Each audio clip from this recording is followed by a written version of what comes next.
Dan kemudian bulan Muharram itu di sana ada satu momen penting, yaitu bulan 10 Muharram 10 itu Muharram. ya, yaitu waktu puasa Asyura itu. Karena Hari ini ya Pak ya? Hari ini kita manfaatkan untuk puasa Asyura. Karena puasa Asyura itu luar biasa Mbak fadilahnya. Jadi disebutkan bahwa siapa yang melakukan satu puasa Asyura itu nilainya sama dengan puasa 1 tahun. Insya Allah. Jadi kalau puasanya 1 tahun nggak usah puasa Ramadan apa gimana Pak? Nggak boleh ya. Jadi nggak boleh itu. Jadi Abdulus Yami ba'da Ramadan syahruwahi Muharram. Tetap pahalanya Pak ya. Tetap ya harus puasa Ramadan. Ya, puasa Ramadan, tapi setelah puasa Ramadan itu puasa yang terbaik adalah puasa Syuro itu. Kemudian keistimewaan lagi, bulan Muharram itu adalah membantu orang lain. Ya, makanya kalau Muharram ini kan kita rame-rame membantu fakir miskin, santunan. Ya, betul, tapi ingat, jangan sampai hanya Muharram yang kita nyantuni, tapi bulan yang lain juga tetap kita nyantuni. Bahkan termasuk nyantuni istri Mbak, nganterin istri. Terkait dengan Muharram ini, kalau di Jawa kan ada istilah bubur suro itu Bapak. Bubur suro kan ya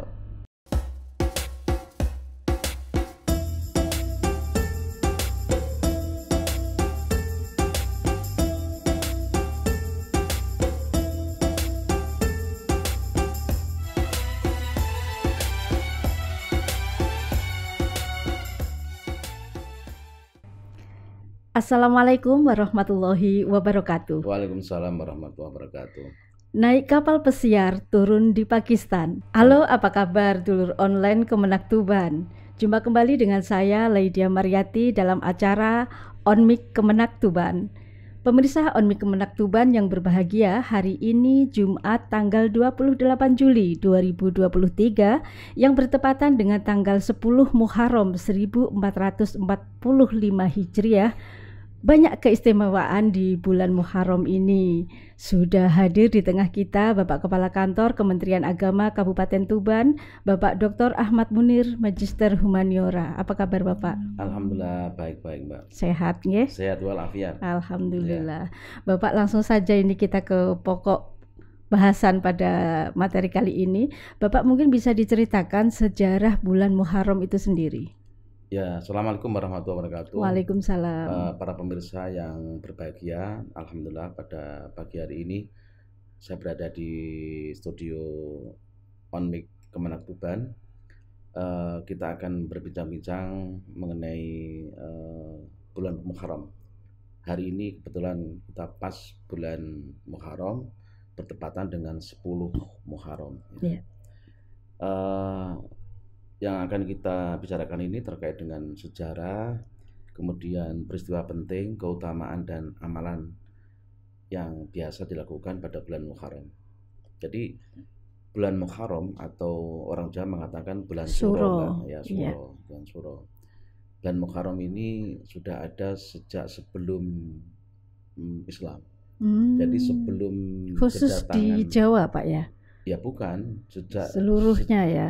Sebelum Nabi Muhammad. Sebelum Nabi Muhammad, sebelum ada Nabi, sebelum Nabi Muhammad ini dilahirkan ini, bulan Muharram itu sudah ada.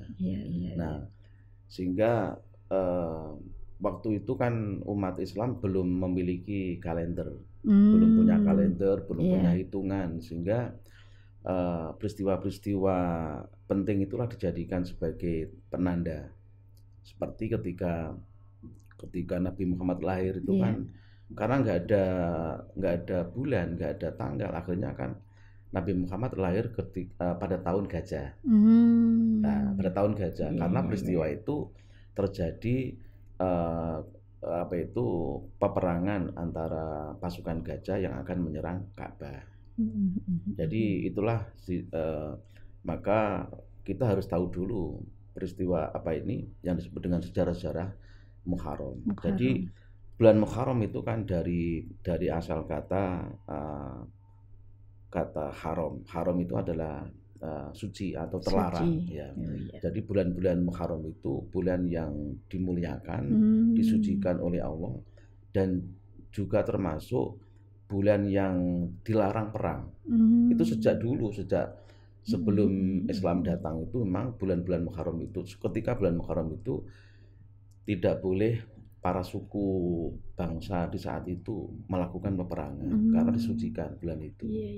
Dalam Islam pun juga disebutkan bahwa bulan Muharram itu salah satu di antara 4 bulan yang dilarang atau yang diharamkan untuk melakukan peperangan.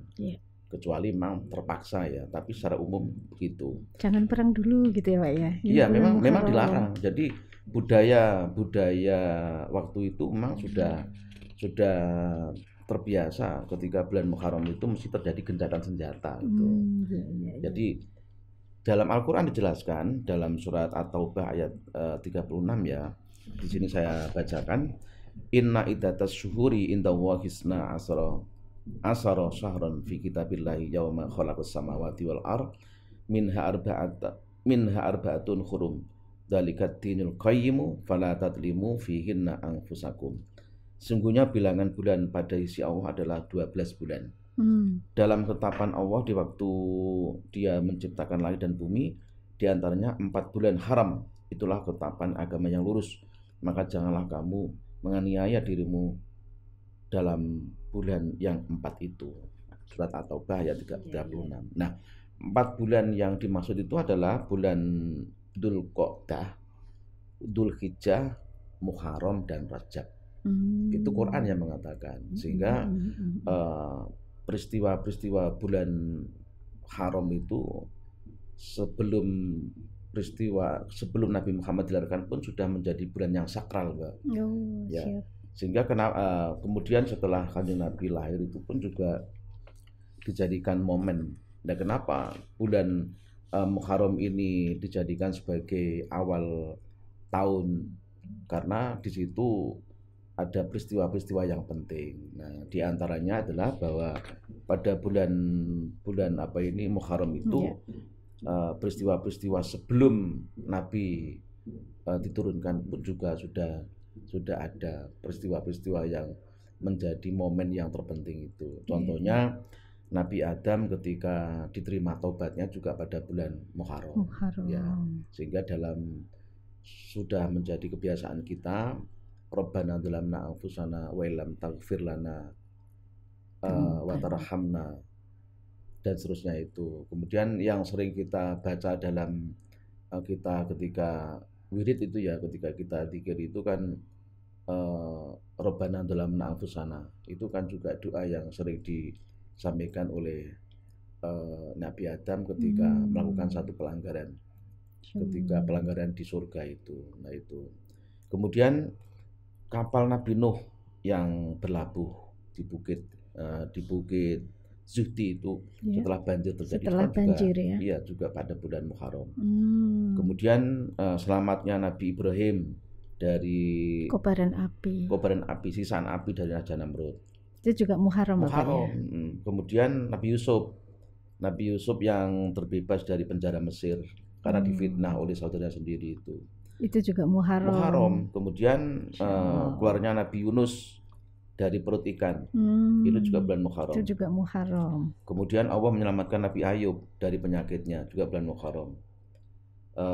Allah menyelamatkan Nabi Musa dari tenggelamnya Fir'aun itu juga bulan Muharram.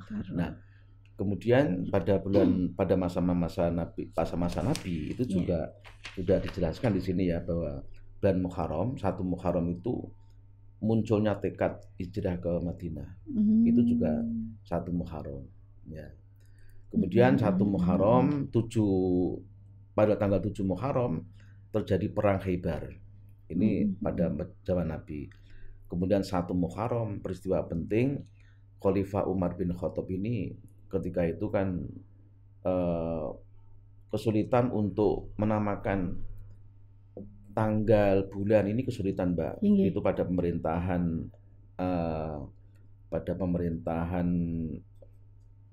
siapa ini? Pada pemerintahannya itu para sahabat. Iya. Kemudian juga 10 Muharram 61 Hijriah terjadi musibah besar, yaitu cucunya Kanjeng Nabi ini dengan satu keluarganya ini dibantai pada dibunuh di Karbala. Ini juga pada bulan Bulan Muharram. Muharram. Sehingga banyak peristiwa yang terjadi pada bulan Muharram.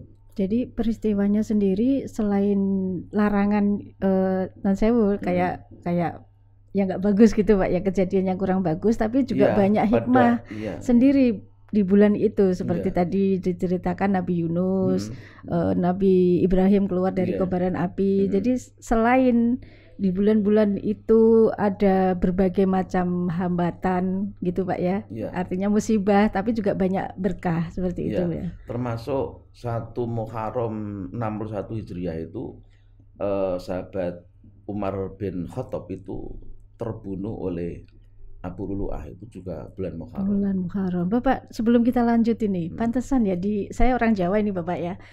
Kalau bulan Suro gitu ya kita bilangnya itu kita nggak boleh apa Bapak, terutama tanggal 1 ya, menjelang tanggal 1 itu kita nggak boleh keluar rumah, nggak boleh, lebih baik berdiam diri, baca-baca apa seperti itu ya Bapak ya. Jadi gini Mbak, pada bulan Muharram atau bulan Suro ya orang Jawa itu memang itu kan terjadi pada pemerintahan Majapahit dulu ya.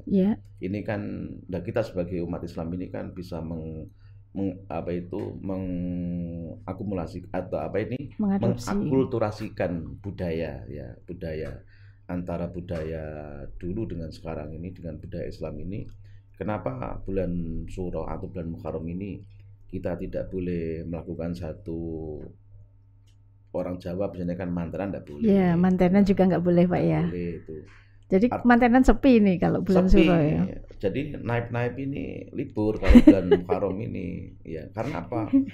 Karena menghargai, menghormati. Jadi bulan Muharram itu sebagai bulan pendekatan dan bulan yang digunakan untuk kebaikan bersama. Nah itu.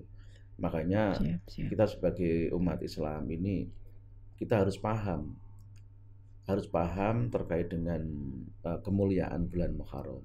Sampai hari ini sekarang kan tanggal 10 Muharram ya. Ini kan kita disunatkan untuk puasa Asyura itu.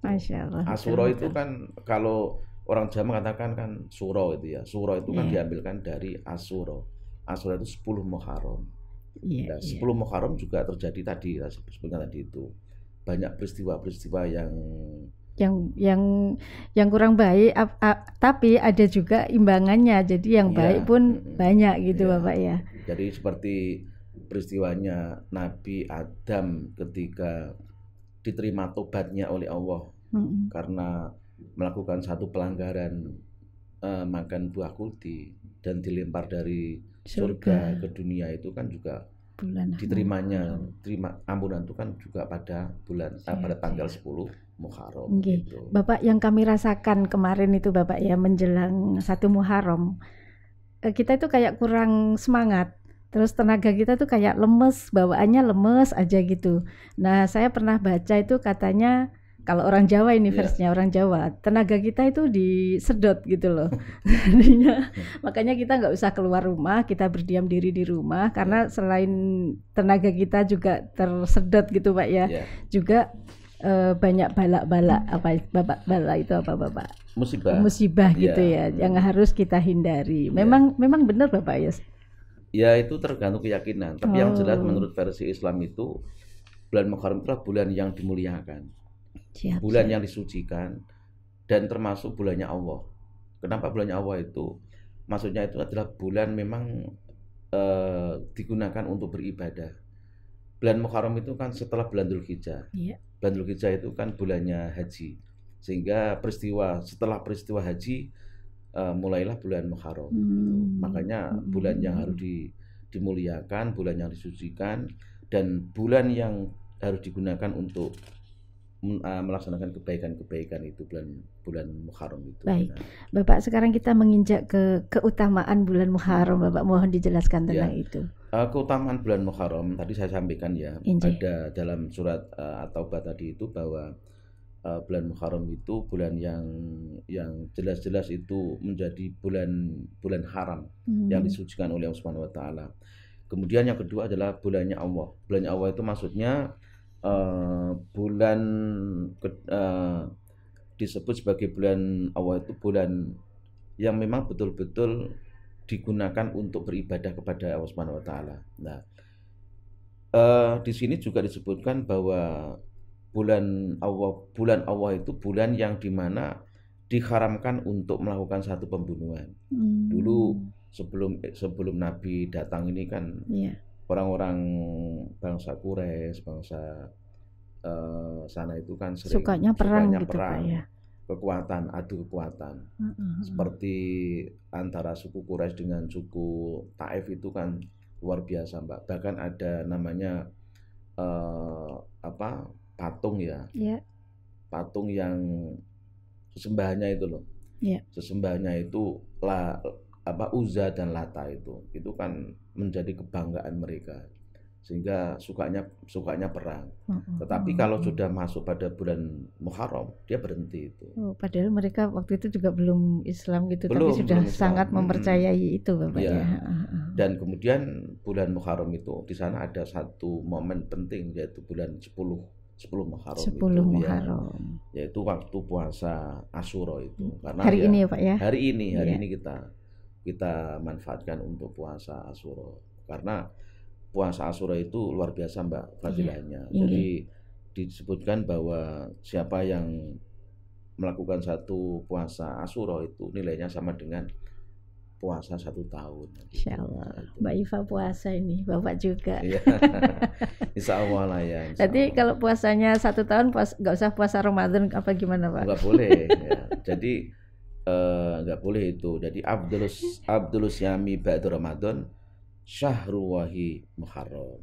Jadi tetap pahalanya Pak ya. Tetap harus puasa Ramadan. Ya. Tetap puasa Ramadan, tapi setelah puasa Ramadan itu puasa yang terbaik adalah puasa Asyura itu. Nah, itu. Makanya dalam amalan-amalan dalam bulan Muharram ini kita ini memperbanyak puasa sunnah. Ya. Bahkan kemarin itu kan Tasu'a tanggal 9 diimbangi. Tasu'a kemarin itu ya termasuk luar biasa karena Muharram. Jadi tanggal 1, tanggal 9, tanggal 10 gitu Bapak ya. Sebenarnya dalam Islam itu kan banyak puasa, Mbak. Di samping Ramadan, Senin Kemis, kemudian juga puasa di tengah bulan, puasa Bid itu ya. Kemudian juga puasa banyaklah puasa Rajab dan sebagainya itu. Ya. Kemarin Tasu'a, sekarang Asyura itu. Bahkan kemarin kan juga kalau mau puasa seperti Mbak Iva ini kan ya puasa Senin Kemis, puasa Kamis. Ya nyaur utang. Ya nyaur utang boleh itu. Jadi tapi ini kan berarti kalau misalnya Bapak Nun Sewu ini melenceng sedikit, puasanya nyaur utang di bulan Syuro ini pas tanggal 10 ini, tetap kita kan nyaur utangnya pahalanya yang dapat gitu ya. Ya boleh. Jadi niatnya ini double Mbak, bisa 3. Jadi puasa nyaur utang Ramadan, puasa Kemis kemarin ya. Kemudian juga puasa Tasu'a. Sekarang juga bisa 2.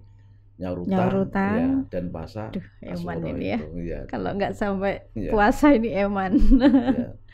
Kemudian puasa keistimewaan lagi pada bulan Muharram itu adalah membantu orang lain.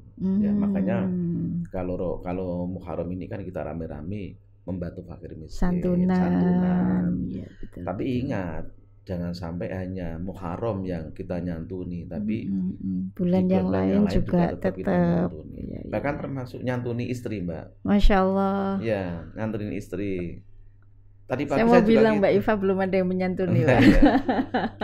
Tadi pagi saya juga digoda sama istri saya. Ya. Mas, sekarang bulan Syuro ini kan yang terbaik itu kan harus berbagi pada orang lain. Betul Pak, apalagi kami ini yatim piatu. Nanti saya harus pulang harus bilang begitu suami ya. Akhirnya ya, oh iya sekarang Syuro ya tak kasih uang ini. Oh ya Allah. Ini penting sekali ya. Monggo dilanjut Pak, ada lagi mungkin keutamaannya. Jadi membantu orang lain ini penting, termasuk bantu keluarga, bantu anak, bantu yatim piatu. Tapi kita ingat bahwa membantu dalam arti memberikan keringanan ini kan yang paling diutamakan memang kerabat, Mbak. Ya. Dawil kurba wal yatama wal masakin, ya itu. Pertama yang diutamakan memang memang kerabatnya dulu. kerabat yang terdekat itu ya, dan tetangga ini juga penting. Ya, setelah kerabat, keluarga, anak, istri, orang tua, kemudian tetangga, ini penting sekali karena apapun kita ini mesti butuh dengan tetangga. Kita di saat kita ini minta pertolongan, mesti tetangga yang harus yang membantu, nggak mungkin orang lain itu. Bapak, ini ada satu hal yang ingin kami tanyakan terkait dengan Muharram ini. Kalau di Jawa kan ada istilah bubur suro itu, Bapak. Bubur suro kan ya macam-macam maknanya, itu bisa tolak bala dan ritualnya kan banyak, Mbak. Cuman kadang-kadang orang ini kan sekarang ini kan dia nggak ngerti, lantas dia itu mudah untuk dibilang bid'ah gitu dibilang untuk bid'ah, dibilang itu musyrik. Padahal niatnya mungkin sodako, ngersi'i bala, seperti itu. Makanya kita ini harus sebagai orang tua ini harus memberikan pemahaman kepada generasi milenial, bahwa jangan langsung menjustifikasi, mendoktrin bahwa kegiatan itu haram, kegiatan itu musyrik, kegiatan itu bid'ah, ya. Tapi bagaimana makna yang terkandung dalam kegiatan itu? Kalau misalnya gini, Muharram digunakan untuk selamatan. Memang kita ini hidup di negara atau di negeri yang memang nenek moyang kita seperti itu. Selama tidak melanggar norma-norma syariat, itu kan tidak masalah aja. Yang dibesarkan kan nilai sodakohnya, Bapak, ya. Iya. Jadi selamatan itu kan minta selamat. Oh iya, jadi gini Bapak, ya mumpung ingat ini, namanya sodakoh banyak yang terpatri di pikiran banyak orang itu artinya memberikan ke yang lebih membutuhkan, padahal kan tidak sebenarnya ya. Sodakoh itu bisa sama istri, bisa sama keluarga, bisa sama tetangga. Sama yang lebih kaya pun sebenarnya bisa, misalnya kita antar makanan itu masuk sodakoh nggak Bapak nggih? Bisa sodakoh itu. Jadi berbagi itu kan. Berbagi, intinya berbagi kepada siapapun, tidak harus yang lebih di bawahnya kita, enggak. Iya. Dan itulah bala, Mbak. Iya. Orang yang ahli sodakoh itu insya Allah akan selamat. Dengan sodakoh itu bala akan tertolak itu. Betul. Nah, makanya di bulan Syuro, di bulan Muharram ini budaya orang-orang tua dulu, budaya Jawa ini kan tetap dimainkan, itu tetap dilakukan. Seperti selamatan. Kalau dulu kan nyadranan itu kan istilah. Apa tapi itu Bapak? Nyadran itu kan makan-makan di kuburan itu ya. Tapi kan jangan langsung dianggap bahwa itu musyrik, syirik. Karena dia tuh nggak ngerti. Makan karena apa? Sebelum makan dia kan berdoa, mendoakan kepada para arwah leluhurnya itu supaya dosa-dosanya diampuni. Apa istilahnya kalau manganan mungkin gitu ya? Iya, ingat saya Bapak. Ada istilah manganan, ada istilah nyadranan itu ya, selamatan itu ya. Dia menghormati leluhur, kirim doa. Maka kalau ada budaya seperti itu, ini kita perlu kita isi, perlu kita luruskan. Ya, jangan langsung dibuyarkan, jangan, itu budaya. Diakulturasi. Jadi nilai-nilainya kita cermati dulu, kita isi yang baik gitu. Jangan langsung kita hilangkan, jangan kaku-kakuan gitu. Jangan kita hilangkan, itu budaya maksudnya. Tapi kita isi nilai-nilai yang baik, yang islami sebagai seorang Islam itu. Karena apa? Kirim doa ini kan juga penting. Karena begini Mbak, orang yang sudah meninggal, orang yang berada di alam kubur itu bagikan orang yang tenggelam di laut. Masya Allah. Ya. Nah, orang yang tenggelam di laut itu dia butuh pertolongan. Siapa yang nolong? Yang di atas. Orang yang mati itu butuh pertolongan. Siapa? Ya keluarganya, anak cucunya itu. Ini dalam kitab Daqaiqul Akbar dijelaskan di sana itu. Nah, dan itu juga sering dilakukan pada bulan-bulan Syuro, pada bulan Muharram itu. Iya, betul. Seperti di Tuban ini kan sebentar lagi kan ada Khol Sunan Bonang itu kan juga Muharram gitu. Iya. Itu mari kita galakkan, kita hidupkan, kita isi dengan siar-siar Islam. Di sana kan banyak manfaat. Dengan kegiatan Muharraman, akhirnya kan banyak dampak yang ada itu. Peringatan Muharraman di alun-alun. Iya. Para pedagang itu datang semuanya. Nggih. Para odong-odong, para supir-supir di kampung-kampung itu kan laku. Penjual makanan, bakso laku, pentol jenang, laku ya. Semua jenang laku bonang. itu. Nah, kalau kita mengharamkan, kita niadakan itu ya Iya. sepi nanti itu ya, Pak. Nggih. Nah, itu yang perlu kita ambil manfaat. Jadi dari hubungannya situ. tidak hanya kepada Allah mendoakan gitu ya, tapi lebih kepada ke manusia, hubungan sesama manusianya Iya. juga jalan gitu Bapak ya. Kemudian begini Mbak, Nggih. kenapa bulan Muharram ini disebut sebagai awal tahun kalender Islam? Ya tadi itu melihat peristiwa-peristiwa yang agung sebelum kedatangan Islam. Karena budaya orang-orang Quraisy sebelum Islam itu bahwa bulan Muharram itu bulan yang dimuliakan, yang diagungkan, sehingga dijadikan momen untuk mulainya tahun itu mereka sudah terbiasa. Kemudian yang kedua, bulan Muharram ini sebagai tahun Hijriah awal ini karena peristiwa hijrahnya Nabi. Jadi momen itu yang sangat penting sekali. Padahal kan banyak peristiwa-peristiwa itu. Peristiwa turunnya Al-Quran itu kan juga penting. Kemudian peristiwa lahirnya Nabi ini kan juga penting. Hijrah. Jadi semuanya kayak di awal gitu Pak ya. Tapi yang dijadikan momen yang sangat penting untuk menandai mulainya tahun Hijriah itu hijrahnya Nabi itu.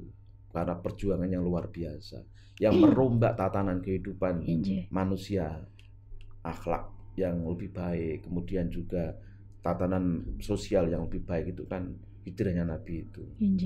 Kemudian di samping itu pula juga bulan Muharram itu karena bulan setelah Dzul Hijjah, setelah peristiwanya momen haji itu.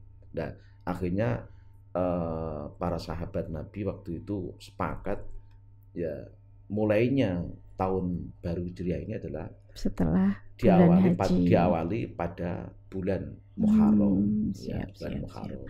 Bapak, sebelum kita akhiri sesi kita kali ini, mungkin ada pesan-pesan yang disampaikan di bulan Muharram. Ya, sebagaimana saya sampaikan dalam surat dari dalam Al-Quran tadi itu, bahwa jelas bahwa Muharram itu adalah bulan yang dimuliakan, bulannya Allah, bulan yang digunakan untuk beribadah. Maka di bulan-bulan Muharram ini kita betul sebagai seorang Muslim, mari kita belajar peristiwa-peristiwa yang pernah terjadi baik sebelum kedatangan Islam maupun setelah kedatangan Islam. Sebagai bulan yang momen yang sangat bagus sekali, momen yang sangat indah, dan amalan-amalan yang penting harus dilakukan. Kemudian juga apa yang harusnya kita lakukan, termasuk menyantuni orang lain, menyantuni fakir miskin. Dan kita berbagi dengan orang lain di bulan Muharram ini, insya Allah akan menjadikan diri kita ini akan terjaga dari musibah, dan akan menjaga diri kita ini dari hal-hal yang negatif ini pada bulan Muharram. Mudah-mudahan kita bisa mengambil hikmah di bulan Muharram ini. Amin.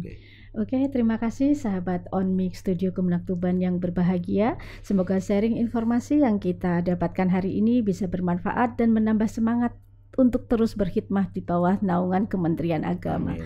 Akhir kata, saya bersama kru undur diri. Burung Nuri terbang tinggi mengejar burung dara. Kita akhiri acara hari ini, semoga kita sehat dan berbahagia. Wallahul muwaffiq ila aqwamit thoriq. Wassalamualaikum warahmatullahi wabarakatuh. Waalaikumsalam warahmatullahi wabarakatuh.